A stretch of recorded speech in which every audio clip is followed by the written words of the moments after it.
It has been said of your administration that it has not always sold your accomplishments as well as it could have, the stimulus tax cuts as an example. My question is, do you think you've sold your commitment to immigration reform as well as you could have?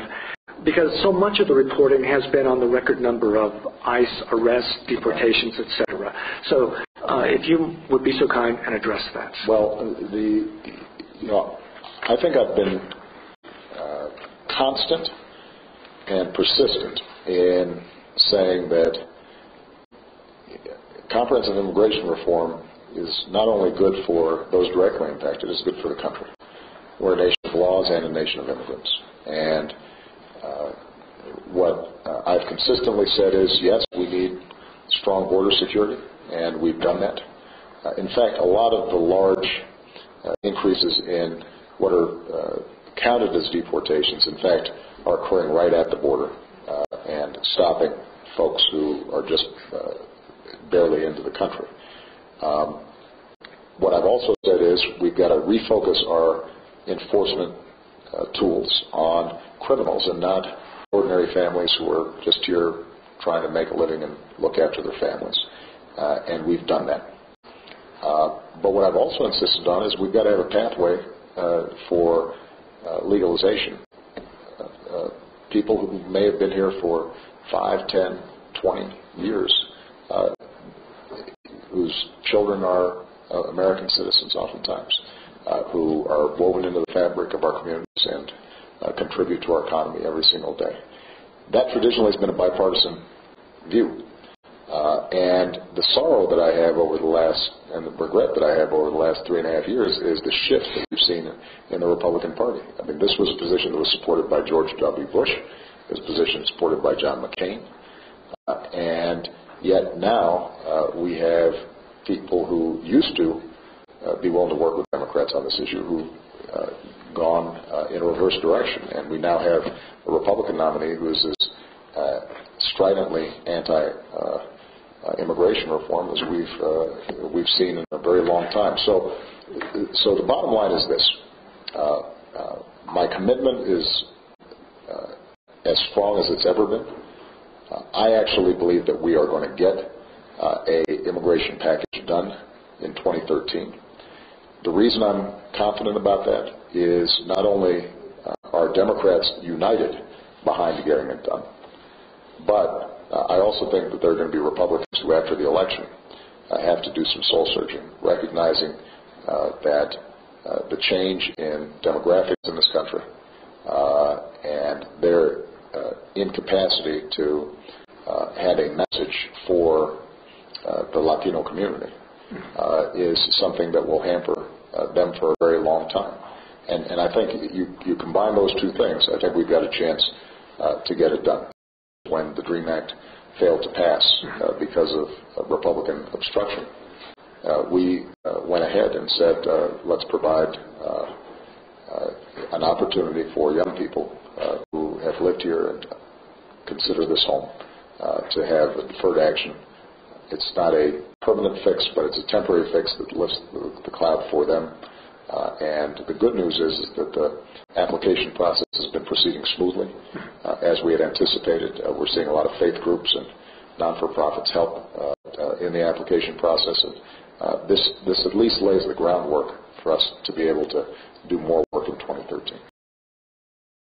Mr. President, I hope you don't encounter the same recalcitrant Congress that you had your first 4 years.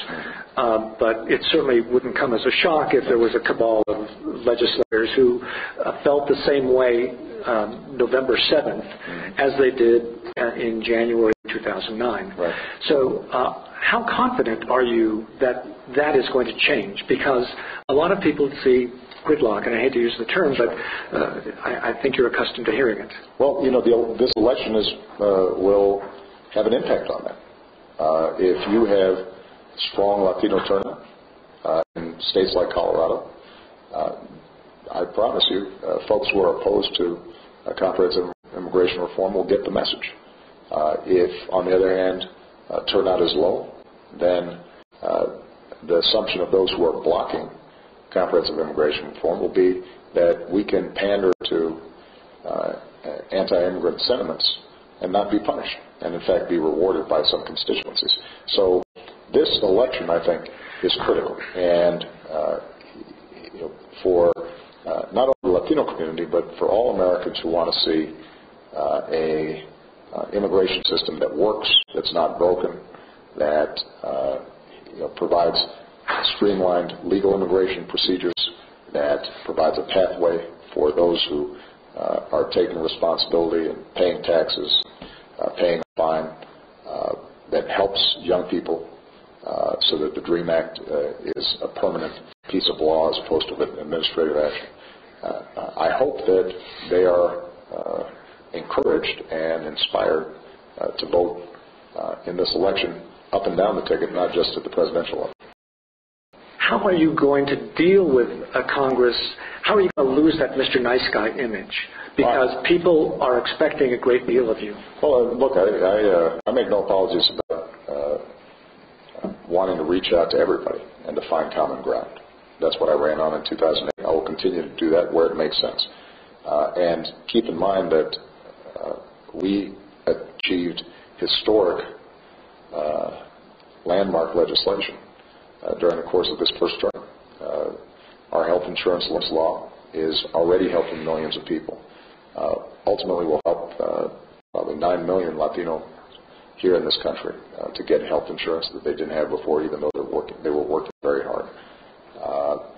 Our Wall Street reform not only is going to prevent taxpayer-funded bailouts, but is also going to make sure that consumers are protected from unscrupulous lenders, from everything from mortgage brokers to policing the remittance process so that people aren't getting cheated. So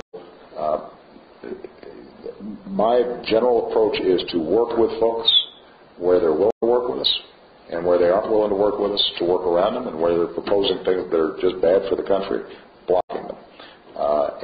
And I will always look for opportunities, whether it's on immigration reform or my Jobs Act that I proposed last year that would create an additional 1 million jobs, putting people back to work in the construction industry and rehiring teachers and firefighters and police officers. I will always look for folks across the aisle who are willing to move forward on these common sense solutions. But what I'm not going to do, for example, is vote for a $5 trillion or sign a bill that has $5 trillion worth of tax cuts for wealthy individuals and leads to us cutting back on support for kids and education. That's not good for the economy. It's not good for the Latino community. It's not good for anybody.